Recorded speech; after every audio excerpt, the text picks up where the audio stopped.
Muy buenas tardes con todos los colegas de este espacio del Consejo Regional 3 del Colegio Médico del Perú. Nuevamente nos encontramos en este curso de Historia de las Epidemias en el Perú, en su segunda sesión. En esta ocasión vamos a escuchar al doctor Osvaldo Salaverry García para la exposición de esta segunda sesión. El doctor Osvaldo Salaverry es médico cirujano egresado de la Universidad Nacional Mayor de San Marcos, es doctor en medicina por la Universidad de Salamanca. Ha ocupado muchos cargos, ¿no? Importantes a nivel nacional y también algunos también fuera del país. Ha sido director de la biblioteca de la universidad, de la Facultad de Medicina, es director de la Escuela de Medicina de San Marcos. Bueno, también ha ocupado cargos en algunas universidades aquí dentro de nuestro país. Ha sido profesor invitado en universidades como la Complutense de Madrid, la de Barcelona, de Salamanca, la de Coimbra. Es decir, tenemos el lujo de contar en esta ocasión con este gran invitado, con este importante colega, ¿no?, para el desarrollo de esta segunda sesión. Así que, sin más, vamos a dar el espacio para el uso de la palabra del doctor Salaverry para el desarrollo de esta presente sesión. Buenas tardes con todos. Un agradecimiento especial al Colegio Regional Tercero, al doctor Rojas, por la invitación a participar en este curso de Historia de las Epidemias en el Perú. Me han encargado que desarrolle el tema de las epidemias en la conquista y voy a tratar de explicar este tema que tiene sus ciertas complejidades. La siguiente, por favor. Para poder entender las epidemias en la etapa de la conquista, tenemos que definir las dos partes de esta ecuación que se encuentran, según el eufemismo que se utilizó en 1992 del encuentro de dos mundos, que en realidad sí fue el encuentro de dos mundos en el sentido bacteriológico, en el sentido de enfermedades. En el caso de lo social, de lo económico, de lo político, no fue un encuentro, fue una invasión, como sabemos todos. Pero sí, este lema político del encuentro de dos mundos se da perfectamente como una forma de denominar lo que ocurrió con esta homogenización del panorama epidemiológico a nivel global. ¿Cuál era el panorama epidemiológico precolombino? Hay muy pocas referencias precolombinas sobre epidemias. Son escasas o inexistentes. Sin embargo, es probable que haya habido algún tipo de epidemias, porque ese es el proceso que ha surgido en todos los lugares donde ha asentado el ser humano, donde ha habido etapas epidémicas que luego han sido controladas o de alguna manera no han logrado destruir la civilización. En el mundo andino, lamentablemente, como saben ustedes, los registros, que aparentemente eran muy buenos, estaban en los quipus, que no es que se hayan destruido, porque todavía existen una gran cantidad de quipus en colecciones tanto peruanas como extranjeras, pero hemos perdido la capacidad de interpretarlos, de leerlos, que es una forma de escritura sumamente curiosa, en la cual con nudos, colores, cintas, tamaños, se lograba no solamente contar, como se ha dicho en unas ocasiones, sino se podían hacer relatos completos como figuran en varios cronistas, en los cuales relatan que los quipucapayocs, los expertos en quipus, contaban una historia completa interpretando solamente los quipus. Lamentablemente se perdieron. Sin embargo, en el mundo centroamericano, donde tenían un idioma escrito, el náhuatl, sí existen registros, pero estos registros no hacen referencia a epidemias que existieran antes de la llegada de los europeos. Sin embargo, hay evidencias arqueológicas que muestran súbitos abandonos de ciudades o regiones enteras. Por ejemplo, los mayas, en lo que es actualmente Nicaragua, Honduras, que aparentemente abandonaron súbitamente sus territorios. Y entonces se ha especulado muchas oportunidades que podía ser por epidemias o enfermedades, que diezmaron a la población al punto tal que no quedó nadie para seguir en esa ciudad.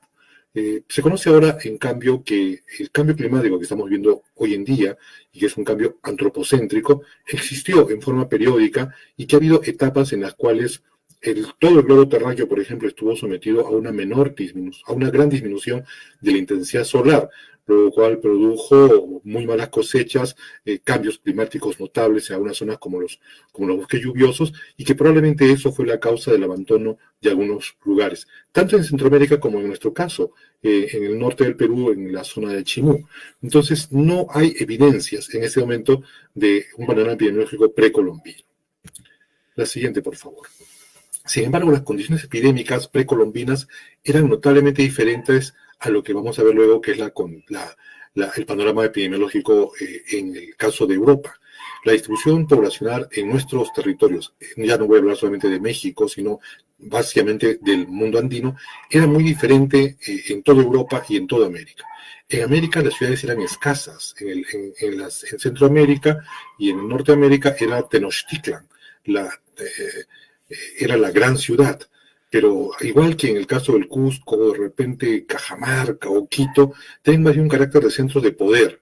Los otros grandes restos arqueológicos que hemos encontrado y que tenemos todavía son construcciones de tipo defensivos, que no tenían una gran población, o rituales que albergaban población solamente por periodos muy escasos de tiempo. La población en realidad estaba dispersa en múltiples comunidades agrícolas, que eran pequeñas relativamente, agrupando a unas cuantas familias que cultivaban un cierto territorio, un cierto terreno, y que se comunicaban a través de estos rituales con otras comunidades, pero no estaban agrupados ni de ninguna manera hacinados.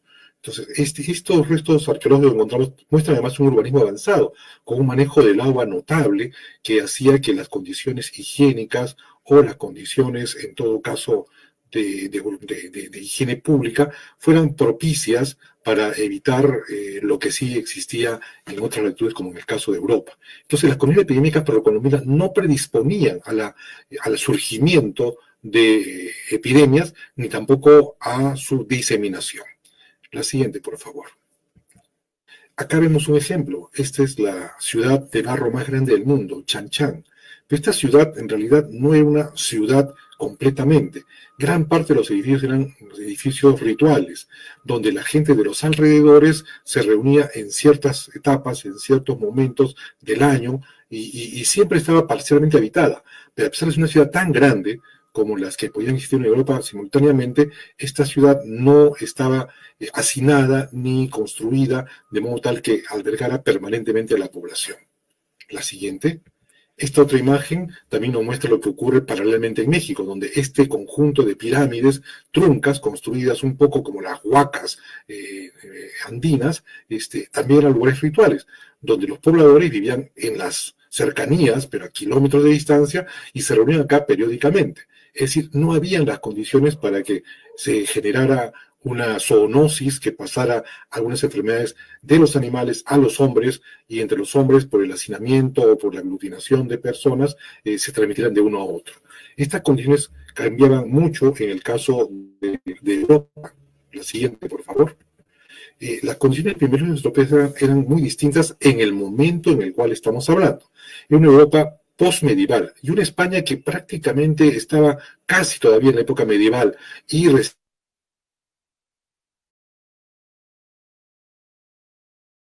muy concentradas y pequeñas, y además tenían un amplio comercio con Asia y el norte de África, donde surgieron las principales epidemias que asolaron Europa.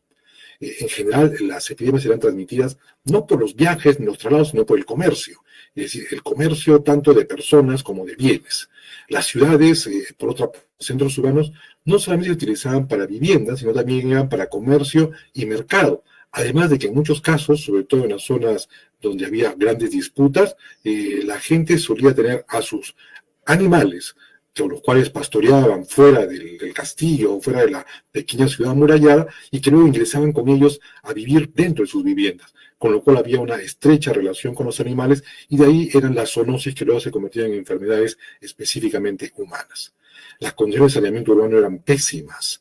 En general, las condiciones higiénicas de la población también eran muy escasas. La gente vivía en forma muy sucia, no había saneamiento, no había disposición de excretas, ni disposición de residuos sólidos. La basura se solía acumular y luego continuaba allí hasta que fuera eliminada.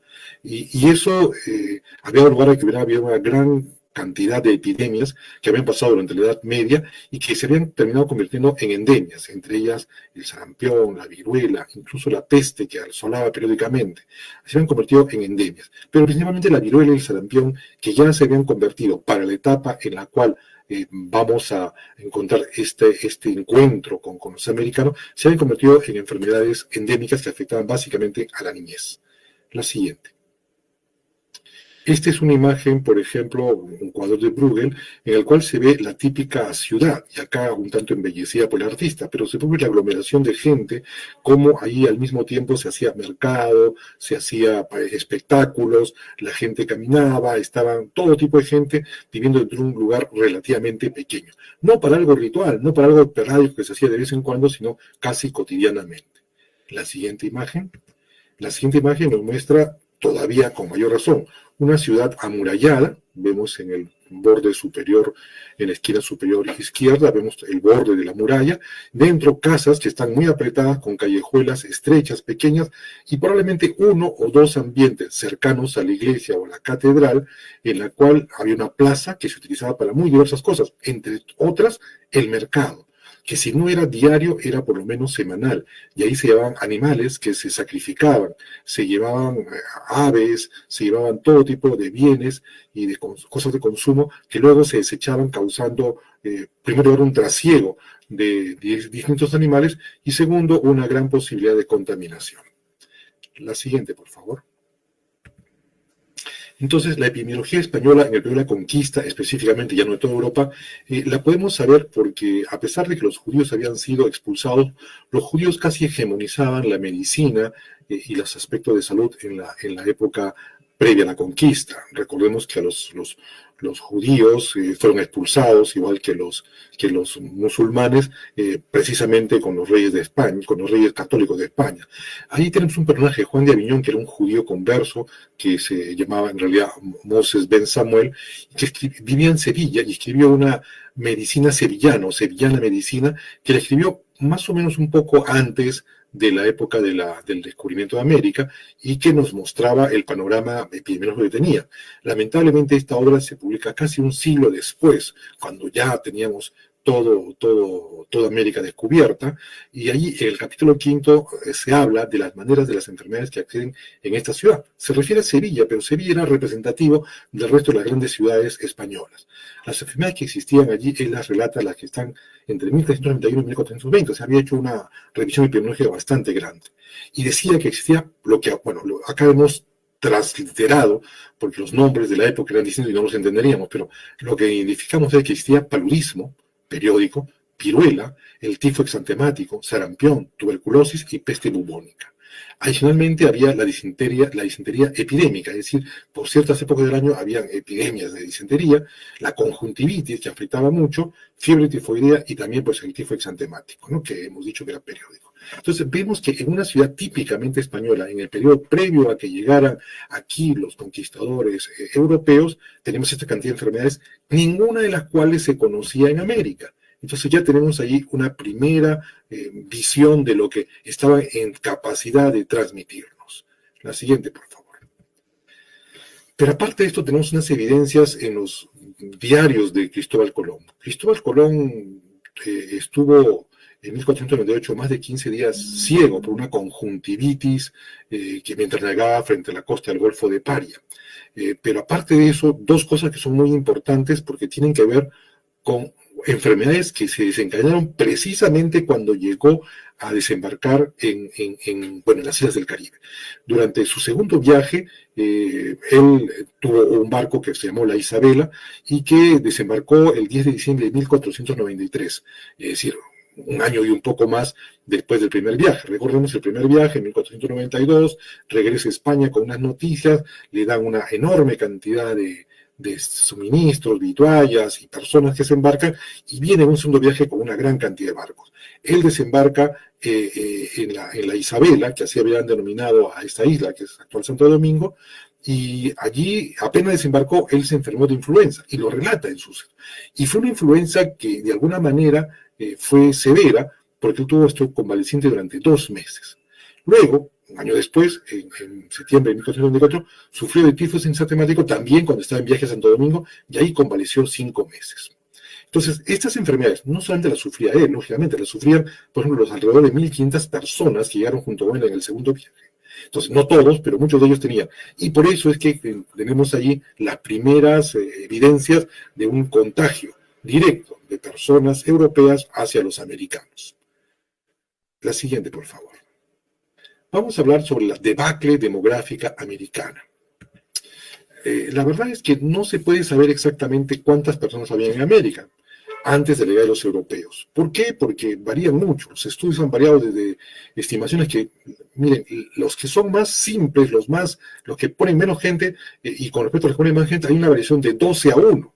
Es una variación gigantesca, ¿no? Los maximalistas sitúan la población de América, de toda América, del norte, del centro y del sur, entre 100 a 120 millones de habitantes. Con Europa no llegan ni a los 20 millones. Los minimalistas estiman la población de toda América en 20 millones. Lo que sí reconocen todos es de que había un territorio mucho más grande que Europa, muy separado, y donde había muchos más habitantes en algunas partes. En el caso del Perú, se calcula que la población total era de 10 a 12 millones de habitantes, sin considerar la parte amazónica, y la parte que estaba más allá de la cordillera oriental, porque esa no se tocaba en cuenta. Entonces, vamos a ver una demografía de América precolombina, pero en el siguiente cuadro, la siguiente, por favor, vamos a ver una estimación de los estimados poblacionales de distintos autores, de 1939 hasta 1992, y vemos cómo han puesto ahí la población que era para cada lugar. Por ejemplo, en Norteamérica estiman Kreber en 1939 0.9 millones, 900.000 habitantes en toda Norteamérica, que abarca México, Estados Unidos y Canadá, pero sin embargo otros como Denevan en el 76 estima que había 4.4 millones. Para México estiman desde 3.2 hasta algunos que estiman 33 millones. En el caso de los Andes también, desde 3 millones que calculaba Kreber hasta Dobbins, que calcula que había 33.8 millones. Entonces, vemos nosotros la gran diversidad. No sabemos exactamente cuántos había. Lo que sí sabemos es que al final del siglo XVI, o sea, después del primer siglo de ocupación por los europeos, se hicieron censos bastante buenos, sobre todo para efectos de tributos, y entonces sí sabemos cuántos habían un siglo después. Y según, como tenemos como punto de partida una de estas estimados, podemos ver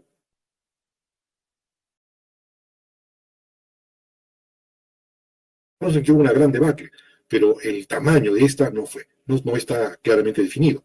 Pero sí podemos decir una cosa, que en América fue la peor debacle demográfica que existió, por lo menos en la historia que tenemos alcance. La siguiente, por favor. ¿Cuáles fueron las causas de la debacle demográfica? Acá lo hemos puesto en orden. Primero, sin duda, las nuevas enfermedades epidémicas. Lo primero. Efectivamente, estas nuevas enfermedades que no eran epidémicas, pero acá se convirtieron en epidémicas, eran endémicas o eran benignas, acá se convirtieron en causas enormes de mortalidad. Pero segundo fue el hambre y la devastación post-rebeliones y enfrentamientos. La conquista de América no fue pacífica en ningún caso. La leyenda que han querido contar los hispanistas y que en algunos casos solo se omitían, no era así. En algunos casos las poblaciones americanas sí se acoplaron por razones de intereses comunes contra un enemigo común, que puede ser el dominante, los aztecas o los incas, pero eso no significaba que hubiera sido un trato pacífico. Pero eso, la guerra siempre produce hambre y devastación. Tierras de cultivo, también personas que transportan, caminos que se destruyen. No solamente es el hambre por las cosechas perdidas, porque los hombres están en la guerra, sino la devastación que produce.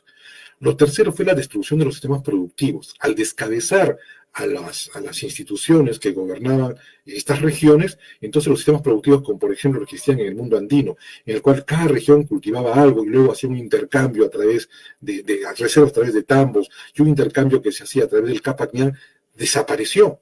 Los fenómenos de compensación, donde un lugar donde tenía poco alimento era compensado por algo que tenía exceso, también desapareció al desaparecer la estructura, lo cual llevó a epidemias de hambre que nunca se habían conocido antes. Por otra parte, la extracción de recursos. Los españoles pedían y exigían recursos, tanto bienes, oro, plata, como también alimentos en exageración. Los mismos productos que podían elaborar telares o cosas semejantes. Y finalmente, una quinta causa que no se ha estimado muchas veces, en que los españoles inmediatamente quisieron construir cosas a su imagen y semejanza europea, y por tanto esas nuevas casas, iglesias, palacios, residencias que hicieron, lo hicieron a base de un trabajo forzado. Pero además, el más cruel de los trabajos forzados fue aquel que hacían para buscar oro y plata. Recordemos que en la época incaica no existían minas. El oro e incluso la plata se recogía en los ríos, era un oro aluvial que, como no era algo atesorado, sino solamente productos rituales, comenzó a abundar. Sin embargo, cuando los españoles llegaron, comenzaron a utilizar el método de extracción en minas, para lo cual obligaron a un trabajo forzado que sacó a mucha gente del campo, produciendo también una desarticulación de la producción, que aunado a las enfermedades producía debilidad, hambre, enfermedad, muerte. La siguiente, por favor. La leyenda negra es otro aspecto que tenemos que decir. La leyenda negra es una denominación que se le ha dado a esta atribución que la disminución demográfica que ocurrió, que todos la reconocen en mayor o menor medida, se debió a la violencia, a los maltratos y a la esclavización de los pueblos originarios. Y eso no lo podemos dudar. Existió esa violencia, existió esa esclavización de los pueblos originarios, pero sin embargo, aún se han hecho cálculos, algunos bastante crueles, por lo cual aún si un español de los pocos que llegaron a colonizar ciertas regiones estuviera matando todos los días 2, 3 personas, no alcanzaría a matar a suficiente número de personas como las que disminuyó la población. En realidad, esta leyenda negra que todo lo atribuye a los malos tratos y a la violencia, sin dejar de existir, es una leyenda alentada por el antagonismo anglosajón con España, y luego la historiografía básicamente anglosajona la ha permitido. La verdad es que también tiene bases en algunas cosas que sí ocurrieron, como aquello denunciado por Bartolomé de las Casas, ¿no?, que escribió esa brevísima relación de las dos de las Indias, donde contó los abusos que existieron en ciertos lugares. Pero así como hicieron esos abusos en ciertos lugares que eran extremadamente crueles, también en otros lugares no hubo tal abuso, y hubo una forma más racional de dominar a la población original. Hay un autor que es anterior a Bartolomé de las Casas, Fray Toribio de Benavente, que se autodenominaba Motolinia, que era una denominación en latín, que llegó a México en 1524 y escribió en 1540, antes que incluso que Bartolomé de las Casas, esta historia de los indios en Nueva España. Lamentablemente esta obra nunca se va a publicar, a diferencia de la de Bartolomé de las Casas, que publicó en 1542, y tuvo un enorme impacto y fue muy divulgada, sobre todo en los medios antagonistas a España. Y ahí describe en su primer capítulo las 10 plagas que han llevado a la disminución de la población. Lo primero que observa es que la población ha disminuido notablemente. Pero él dice por qué, y se pone a pensar y descubre que son 10. La primera causa que él pone es la viruela, que desde 1520 ha reducido, según él, a la mitad, o casi la mitad, a toda la población de todo pueblo que él conocía. Y él aprendió el náhuatl y fue a predicar, bautizar por prácticamente todo México, así es que es una visión autorizada. Y él reconoce que los trabajos forzados, que la violencia también, pero las pone como 10 plagas en un cierto orden de preeminencia. Y él es el primero que dice que la principal causa, porque así lo ha visto, es la enfermedad. Y de esas habla específicamente de la viruela. Vamos a ver más adelante que esto no fue así en todas partes. La siguiente, por favor. Vamos a hablar ahora de las epidemias propiamente dichas. ¿Qué epidemias llegaron y cómo llegaron?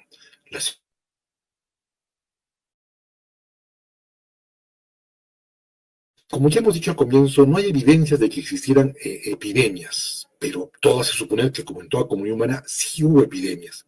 Sin embargo, Guerra, un gran historiador español que hizo su carrera de historiador en Estados Unidos, hizo una gran fortuna, además en el ámbito de las farmacéuticas, con lo cual acumuló la mayor colección de libros incunables que había en el ámbito hispano, y luego fue rector de la Universidad en España. Sostenía que en México sí existían referencias de la población extrema en algunas regiones. Y esas regiones, antes de la guerra de los europeos, la sitúa en Tula, en Aztlán, en Tikal, donde las construcciones, tal como lo hemos señalado, estaban prácticamente intactas y parecía todo que habían sido abandonadas súbitamente, como si hubiera una plaga y la gente escapara. Y él explica que solamente hay una explicación, ¿no? Él dice, ¿no?, una explicación. Hay epidemias que diezman a la población. En contra de este argumento de que la única forma de entender cómo es que esta población no disminuye poco a poco, no va cayendo en desuso sus instalaciones ni sus campos, sino que parecen abandonados de un momento a otro, se argumenta que si hubieron epidemias, esas epidemias digamos, se enfatizaron en este lugar, cómo es que las epidemias no se convirtieron luego en endemias que fueran observadas cuando ya los europeos ya hacían observaciones. Es igual, como la viruela o el sarampión, que habían sido epidemias terribles en Europa a comienzos de la Edad Media, y luego se convirtieron en endemias que ya afectaban solamente a los niños. Pues eso no hay ninguna evidencia de que hubiera acá algún tipo de endemia permanente. Como luego vamos a hablar, tal vez puede decir que eso podría ser la verruga, que era una cosa muy localizada en el mundo andino, o en todo caso la sífilis, que se pensaba en cierto momento que la sífilis era básicamente una endemia en América y que se convierte en epidemia cuando llega a Europa. Ahora ya sabemos que no es así, que la sífilis existía tanto en Europa como en América.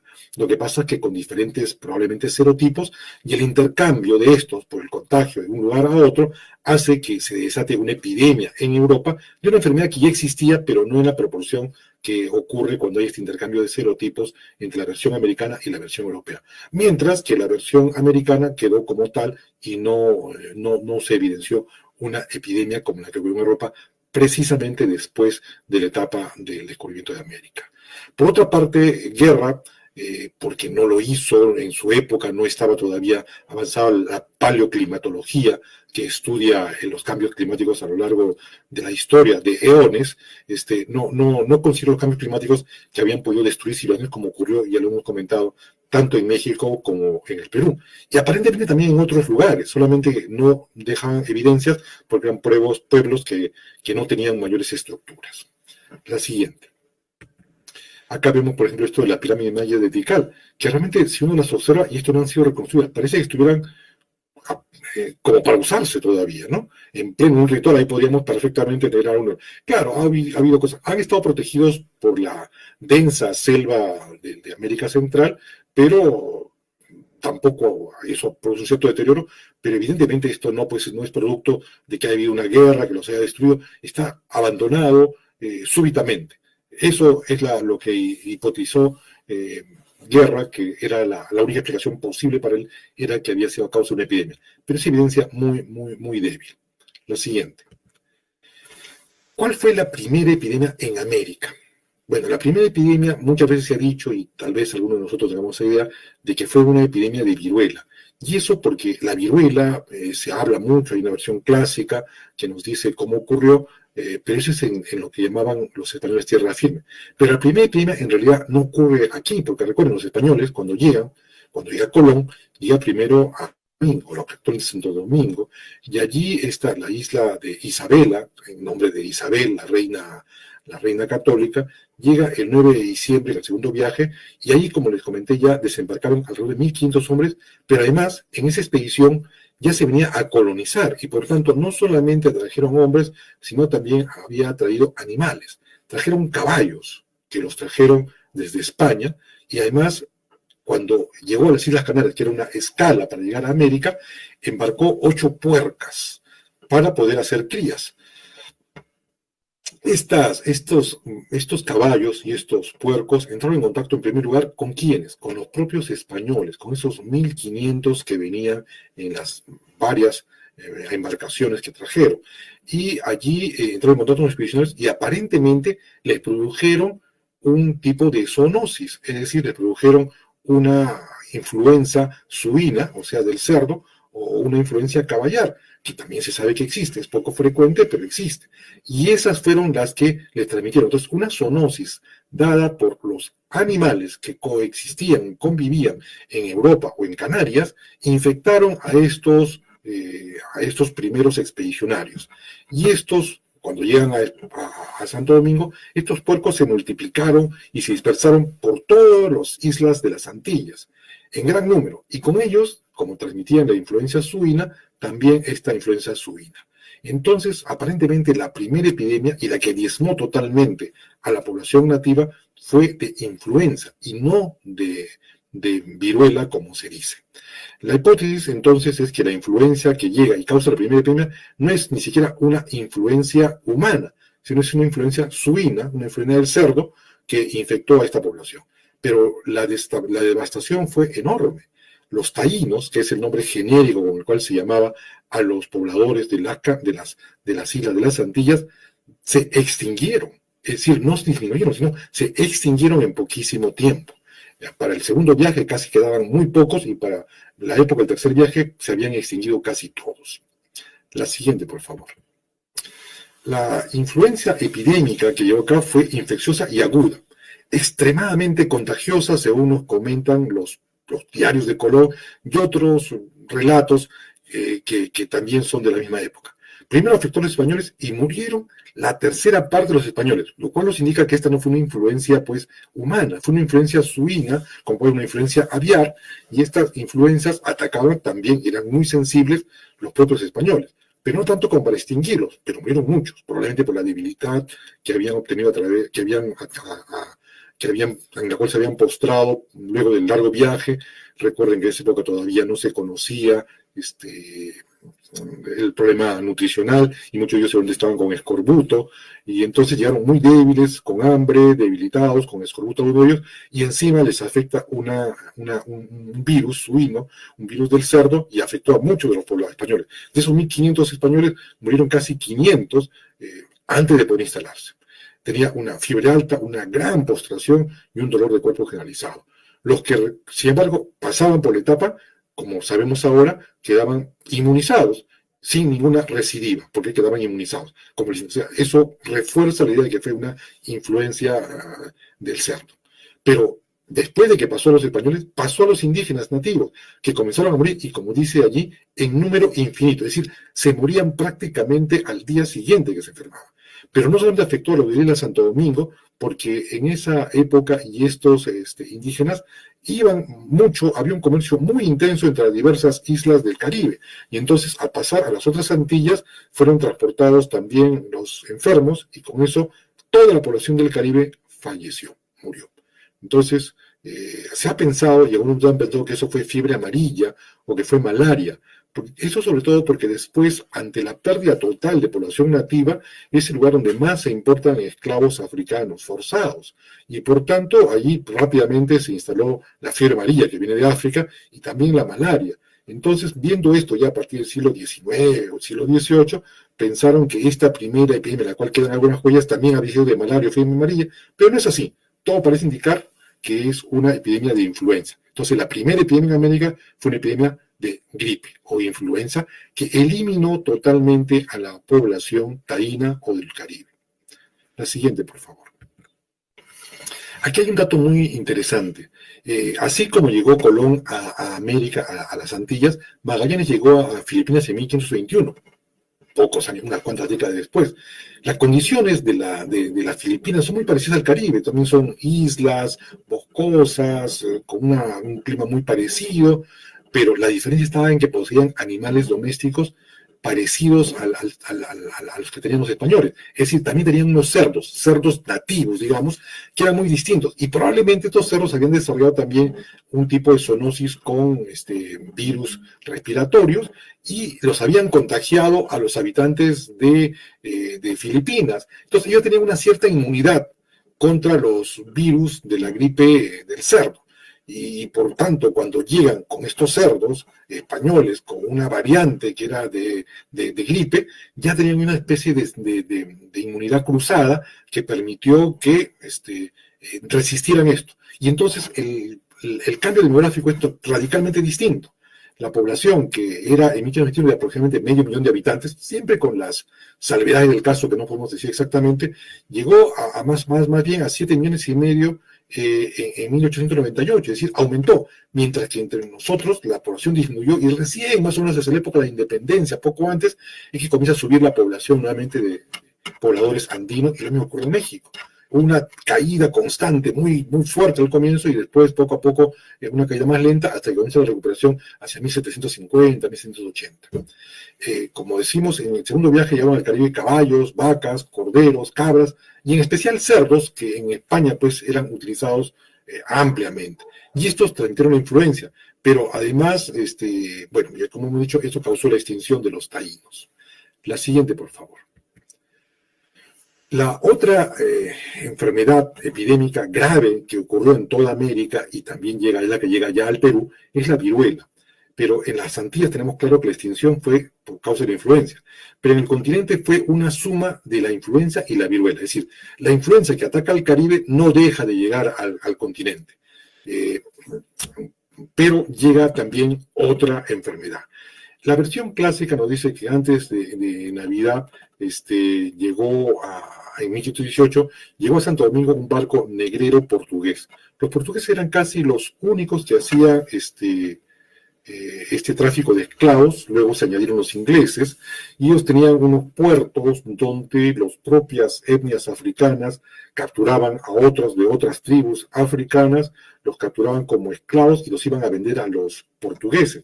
Los portugueses los trasladaban hacia los grandes mercados, el de Cartagena, que todavía en esta época no funcionaba, o a los mercados de la costa mexicana, de donde llegaban luego a todo el resto de América. Entonces llegó un barco negrero e introdujo de contrabando un cargamento de esclavos que tenían viruela activa, porque la viruela venía del África, ¿no? Esto contagió a los servidores, a los sirvientes, a los esclavizados indígenas dominicanos, y la viruela pasó de la española a Puerto Rico, a Cuba y luego al resto de las Antillas. Entonces, este segundo golpe hizo que aquellos pocos que habían logrado sobrevivir a la gripe suina, los remataron con esta viruela que terminó de eliminarlos, y por tanto se extinguió completamente la etnia. La siguiente. La viruela luego pasa a México. En realidad, este es un tema que también se ha mencionado siempre, como que hay una frase que dice que un tizón por lo oscuro, o sea, un pedazo de carbón, fue el que incendió con viruela a toda América. Bueno, es una frase que intenta ser poética, aunque es despectiva y racista. Pero lo cierto es que es un poco más complicado. Hernán Cortés, recuerden ustedes que era un noble, pero no era el primogénito, y por tanto se dedicó a ser militar para hacer fortuna. Y él estaba en México, pero tuvo desavenencias y decidieron arrestarlo. Entonces enviaron a Pánfilo de Narváez para que lo arreste. Pero Hernán Cortés estaba en Zempoala, cerca de Veracruz, más bien hacia la costa atlántica, por tanto. Y allí lo esperó a Pánfilo de Narváez, y Hernán Cortés, le ganó y apareció a Pánfilo de Narváez para allí. Luego, pero mientras estaba haciendo esto, Gonzalo de Sandoval, que era un capitán de Cortés, capturó el campamento de Pánfilo de Narváez, y entre ellos capturó a una pequeña riqueza, que eran porteadores negros, es decir, esclavos que había traído Pánfilo de Narváez. Uno tenía viruela. Entonces los indígenas lo llevaron al campo al campo que tenía Hernán Cortés, y allí tenía una gran cantidad de servidores indígenas, aliados indígenas, que se contagiaron. Y como estos indígenas eran los que estaban apoyando a Cortés en la guerra contra los aztecas, entonces contaminó a estos, a los tlaxcaltecas y a otros más, y ellos a través de la guerra contaminaron al resto, y México entero se contagió de viruela. Esta fue la epidemia que diezmó a la población mexicana. La siguiente. Tal vez la expresión más grande de esto fue la batalla de Tenochtitlan. Como ustedes saben, Tenochtitlan, que es la actual Ciudad de México, es una área que había sido construida como una isla artificial en el centro de un lago. Y este lago tenía unas pocas puentes flotantes que llevaban hacia el borde. Y es una manera extremadamente avanzada de ingeniería militar para la defensa. Pero cuando deciden eliminar a los españoles y los botan, la llamada Noche Triste, y se quedan ahí concentrados para defenderse en un lugar inexpugnable, lamentablemente uno de estos contaminados con viruela se quedó entre los defensores de Tenochtitlán.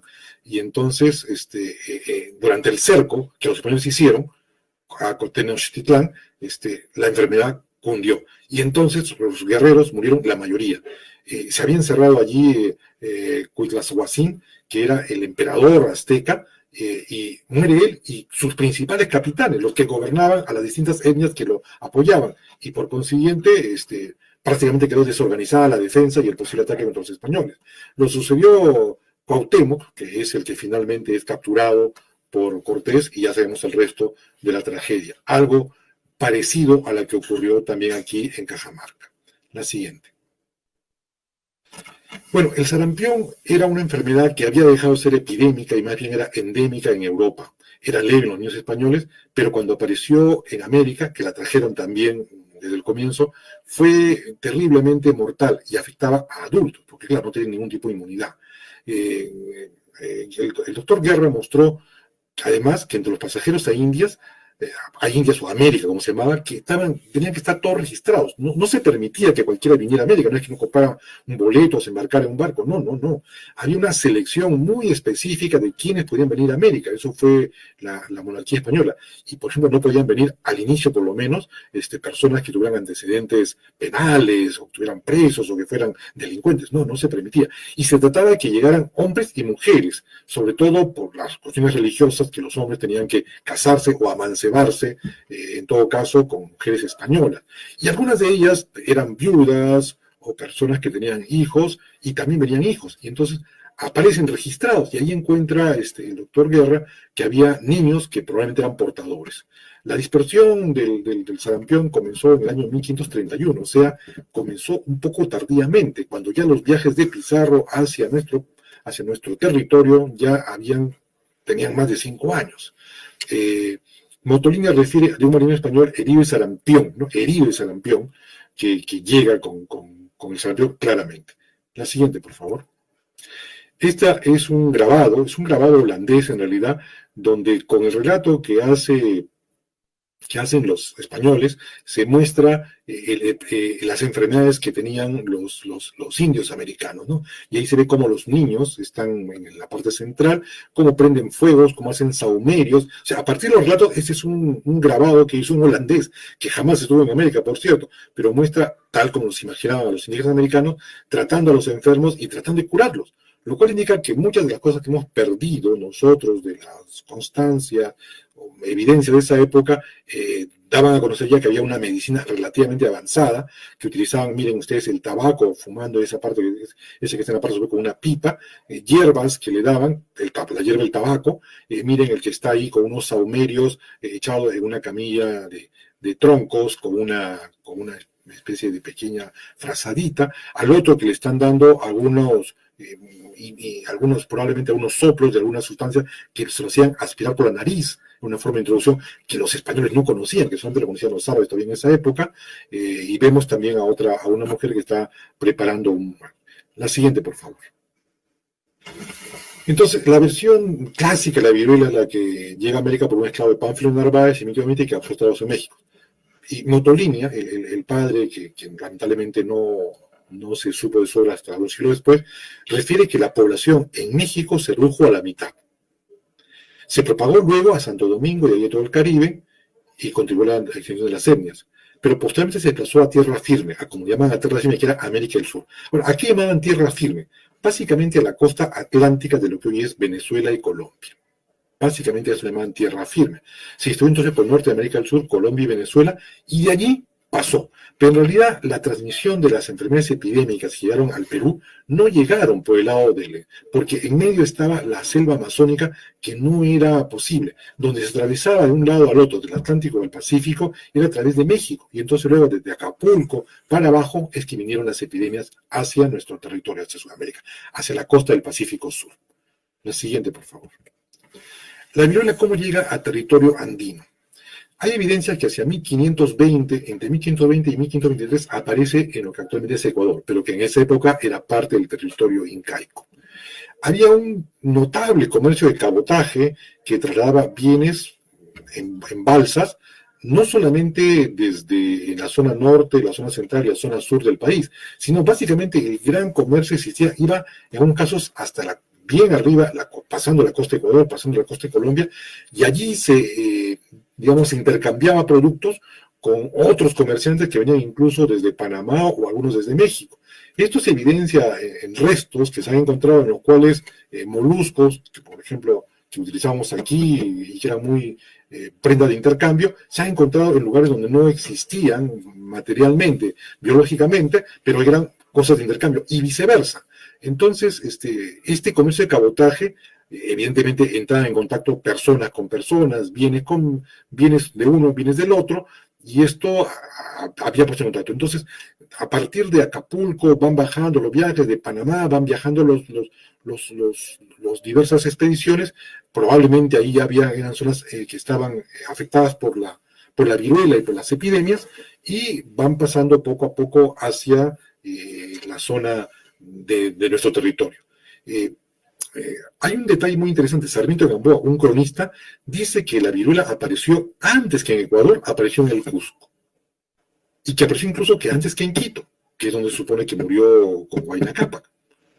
Esto es muy probable. ¿Por qué? Porque los bienes, sobre todo los bienes suntuarios que venían de muy lejos, pasaban a las personas más ricas, a las personas de las palacas reales, que estaban en el Cusco, y existía un Cápac Ñan que permitía llevar estas cosas. Entonces, probablemente el comercio de cabotaje por mar llegaba hasta Tumbes o hasta Quito, y de allí por el Cápac Ñan podía llegar a través de la sierra, a través de la zona andina, llegaban directamente al Cusco.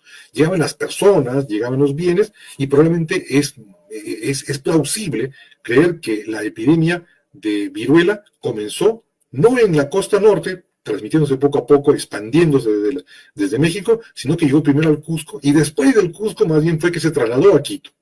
Es muy posible eso. Lo cierto es que en el Cusco hay evidencia, que está dada por varios cronistas, que devastó a varias palacas reales, y tampoco afectó al pueblo en general, sino a aquellos que eran los nobles. Entonces, devastó a varias palacas que eran las familias de distintos antiguos nobles, algunos incas.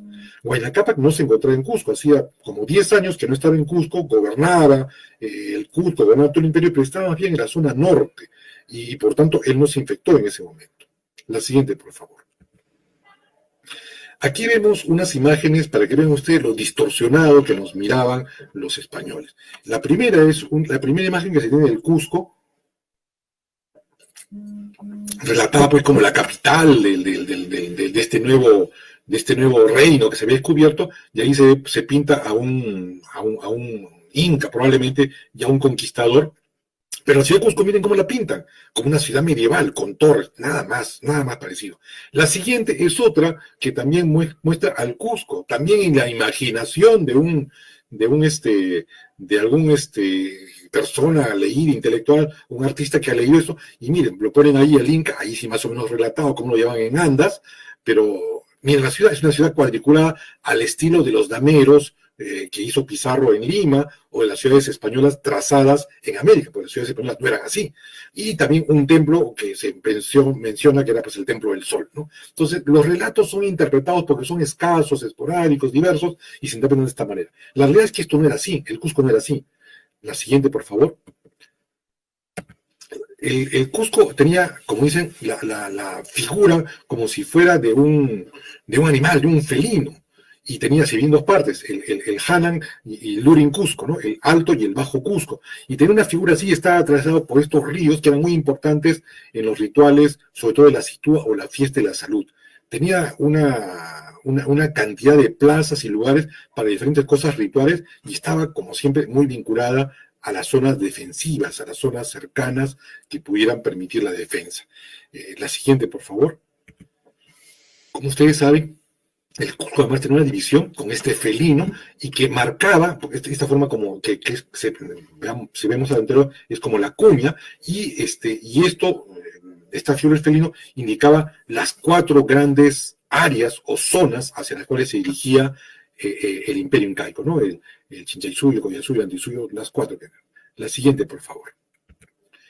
Esta es una imagen más real, es una imagen de 1800, cuando el Cusco incaico, el Cusco quechua, había sido usado como base para las construcciones españolas. Entonces, esta es una imagen del Cusco donde todavía se puede ver más o menos algunos trazos del Cápac Ñan, que es esta línea que atraviesa, pero ya dentro de la ciudad ya no se ven las plazas, que algunas quedan todavía en el Cusco, pero ya no con la configuración que tenía. Y la ciudad se expande rellenando en forma, digamos, concéntrica lo que era la antigua forma de felino que tenía el Cusco.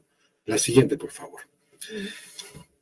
Hemos hablado de las epidemias que han ocurrido entre los pobladores nativos de América, pero también ha habido epidemias en los conquistadores, no en el grado de diezmarlos como ocurrió con los nativos, pero sí hay una. Hay una sola posible epidemia definida entre los españoles, que se la suele denominar las bubas de los conquistadores. Pero buba es un término usado popularmente en la época para una tumoración, puede ser un ganglio infartado, una herida ulcerada. Es una herida que se ve desde fuera, que es observable, que generalmente es a veces sangrante o que le destila linfa, algunas veces dolorosa, otras no. La mayoría de veces no es dolorosa. Y esta enfermedad de bubas, que así se la llamó porque era lo que reconocían los conquistadores, tiene muy pocas referencias y mencionan un solo episodio entre 1530 y 1531. Se especula varias cosas, que fue una prima infección de verruga, es decir, la verruga, que sea algo nativo que no existía en Europa, como es una prima infección, se produjo bajo esta forma tan extraña. Pero en realidad la zona donde se contagian los españoles no parece ser, y como esto sabemos que es una enfermedad transmitida por mosquito, no es poco probable que sea una infección de verruga.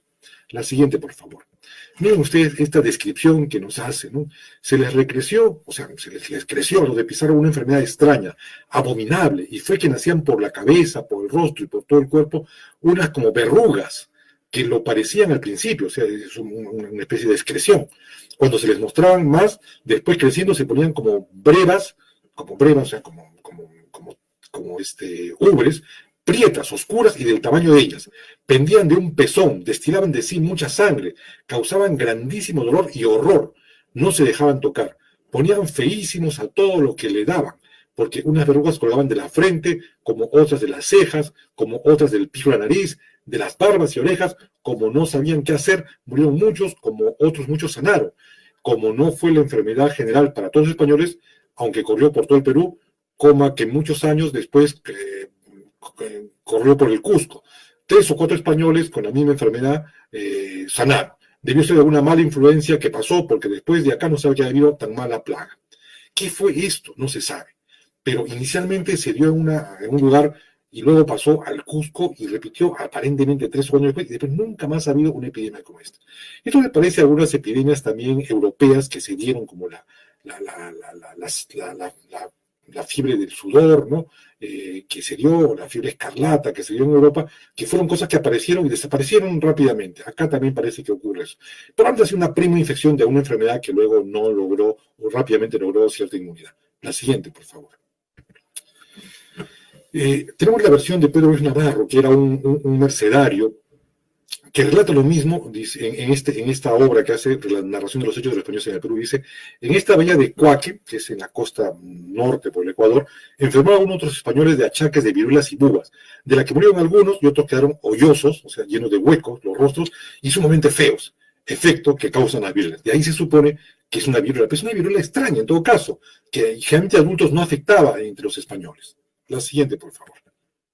Hablemos de la muerte de Huayna Cápac. Existen varias versiones que coinciden en algunos detalles, bueno, todos en que muere de una enfermedad infecciosa, pero los detalles varían. García dice que Huayna Cápac estaba en un lago, se bañó porque quería bañarse, refrescarse, y salió con una tembladera, un chucho, ¿no? Como en quechua se dice. Seguida de una calentura, le dio una rupa. Empeoró y murió.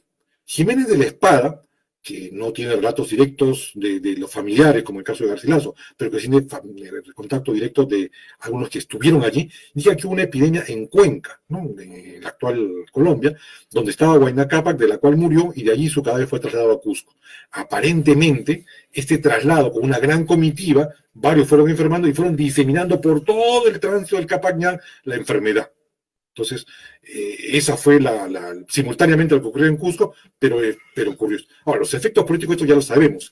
A causa de eso es que Huayna Cápac no dejó, como se entera, a nadie, que la lucha de Huáscar y Atahualpa. La siguiente, por favor. La llegada de los europeos al territorio andino se da desde 1524.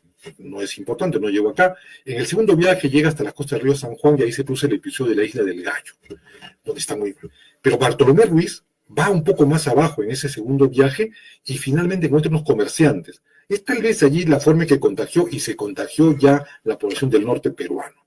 No hay referencia de que se persiguieran enfermedades, pero es probable que llegara así. Ya en el tercer viaje es cuando llega a Tumbes, como sabemos todos. La siguiente, por favor. Aquí vemos la imagen del segundo viaje, esta historia novelizada de los 13 de la Isla de Gallo, que en realidad no fue así, pero bueno, pasémoslo de largo. La siguiente, por favor. Lo siguiente es las epidemias y cómo se diseminaron tan rápidamente. Sí, hemos dicho que la estructura, digamos, del Perú, de lo que era el territorio peruano, no se prestaba por estas poblaciones tan diseminadas, aisladas, pequeñas, para que hubieran epidemias muy, muy, muy grandes. Pero las guerras de los conquistadores agruparon a la gente, trabajaban con sus tropas y con tropas aliadas, y eso hizo que los trasladaran de un lugar a otro a una gran cantidad de personas, y así se desató la epidemia en todo el territorio. O sea, las guerras de los españoles, entre ellos, fueron la que comenzó, ¿no? La que hizo esto. Y eso lo relata claramente Herrera, que es un cronista que nunca vino, pero que tenía informes de primera mano, porque todos los informes que llevaban al rey se los pasaba a un escritor que luego escribió un libro muy famoso que se llamó Las décadas, primera, segunda, y habló de la vida de los españoles. La siguiente, por favor. Este es el libro de las décadas de Antonio Herrero, que se publica en 1600, o sea, bastante después, pero él accede a los archivos privilegiados de todos los informes que ha llegado al rey de España, por lo cual es una historia bastante buena y trata de ser objetiva. La siguiente.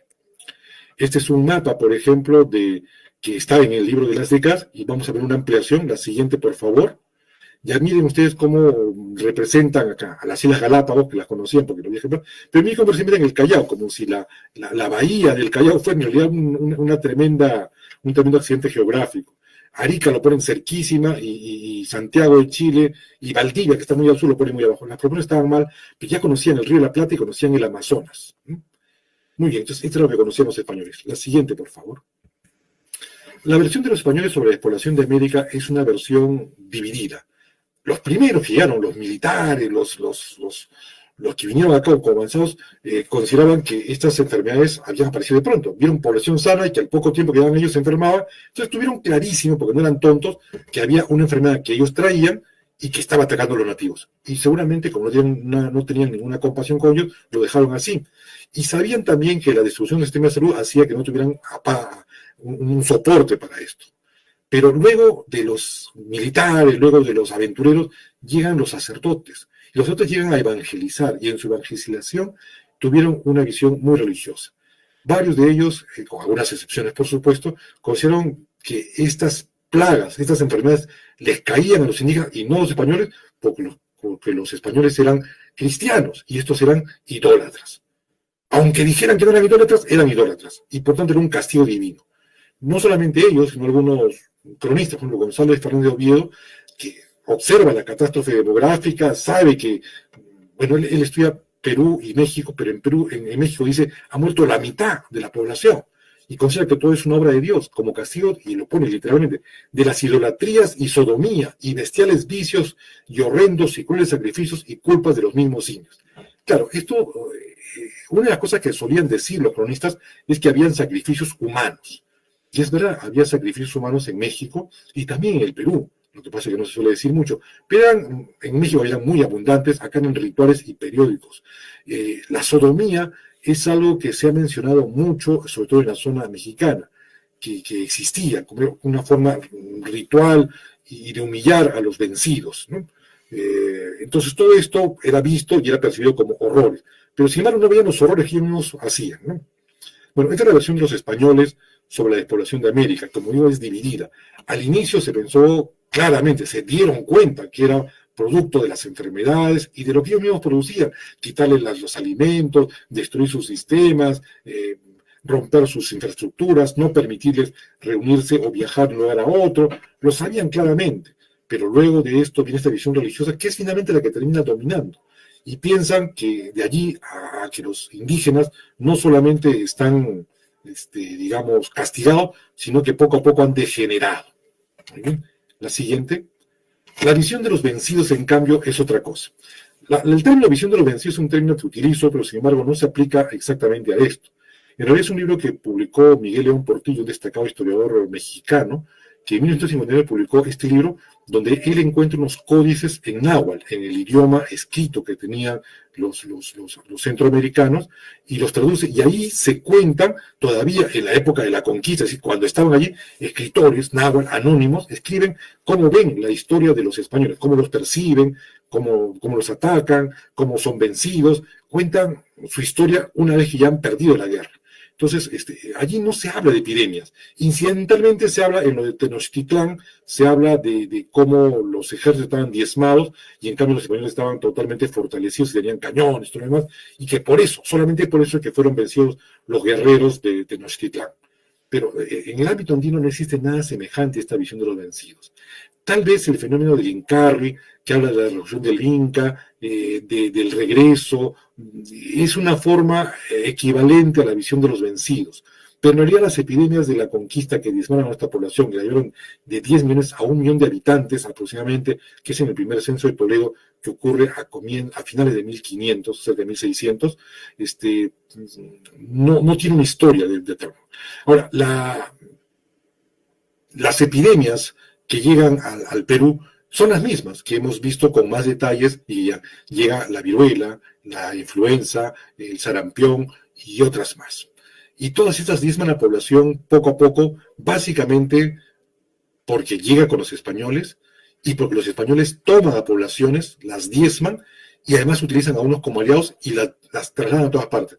Mientras que antes el sistema no permitía esto, los agrupan. Recuerden ustedes también que hacen las reducciones de indígenas, donde para poder controlarlos mejor, obligan a que estas pequeñas comunidades de 15, 20 casas que estaban aisladas uno del otro, se reúnan en pueblos. La mayoría de los pueblos andinos que hoy en día conocemos no son precolombinos, son pueblos postcolombinos, son pueblos que han surgido a la fuerza, obligados por los conquistadores españoles a que crezca ese pequeño pueblo allí. Y entonces, si tenían que reunirse, los obligaban a que se reunieran, entonces se reunían pues, en el lugar más céntrico, en el lugar más adecuado, en un cruce de caminos, cerca del Capañán, y por eso es que tenemos actualmente los pueblos que atraviesan todo nuestro país.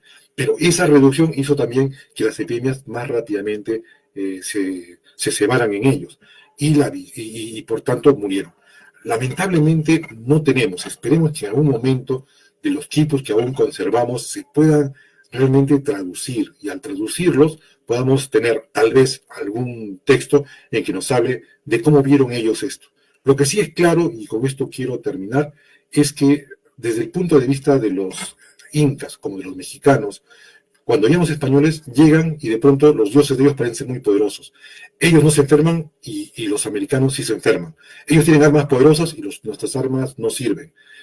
Tienen un dios que es muy fuerte. Tienen animales que no existen en la tierra. Y por tanto, pareciera que los dioses los han abandonado y que hay un desánimo total.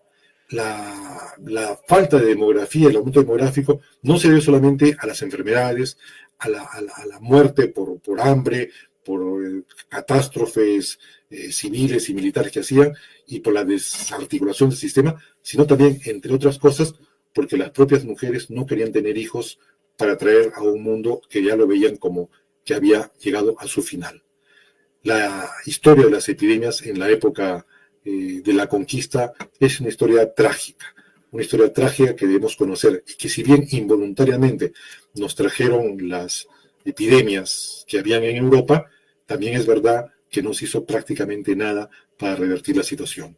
Cuando veamos más adelante las epidemias en la época virreinal, veremos cómo se hicieron algunos esfuerzos para aliviar hasta cierto punto esta terrible circunstancia de debacle demográfica causada por las epidemias en la época de la conquista. Quiero finalmente dar una especie de última, la primera zoonosis. Garcilaso relata que en 1544 se desató una epidemia, pero no entre seres humanos, sino una epidemia de caracha, en los pacos o llamas, y que se dio luego a los guanacos y vicuñas. Y muy agudamente Garcilaso observa que se pegó de los domésticos, las llamas, digamos, al ganado bravo, al ganado semi-salvaje, como los guanacos y las vicuñas. Pero no se mostró tan cruel con ellos por dos razones: porque donde vivían ellos era más frío, y lo segundo, porque no andan juntos como el ganado manso. Aguda observación de Garcilaso, que daba el ejemplo de por qué también ocurrió eso en las zonas densas. Muy bien, muchas gracias.